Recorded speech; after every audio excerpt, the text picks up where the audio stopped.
Hello everyone, welcome back in মিষ্টি Prius another mini blog. আশা করছি তোমরা সবাই খুব ভালো আছো, আমরাও খুব ভালো আছি। আজকে মঙ্গলবার, আজকে সকাল থেকে মিনি ব্লগটা শুরু করলাম। তারপর তো সকালে ছাদে গিয়ে দেখি আজকে গাছে অনেক কড়ি এসছে, কিন্তু তখনও ফুল ফোটেনি। বেলা হলে ফুলগুলো ফুটবে, আর আকাশে তো তখনও রোদ ওঠেনি। দেন তো ঠাকুর প্রণাম করে নিচে চলে আসলাম, ঘড়িতে প্রায় 7:30 বাজে।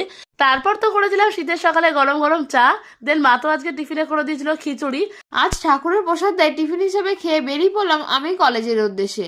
চলো তোমাদের সঙ্গে আবার দেখা হবে কলেজ ছুটির পর। এদিকে তো আমি সকালে টিফিনটা করে নিলাম, আর ভাই আমাকে স্কুলে ড্রপ করে দিয়ে আসলো। আজকে তো আমি আগের দিনের থেকে অনেকটা বেটার ফিল করছি, কিন্তু এখনো ওষুধ চলছে। এদিকে তো আমার কলেজ তাড়াতাড়ি ছুটি হওয়ায় আমি আজকে বদ্দি ভাইয়ের আগেই বাড়ি পৌঁছে যাব।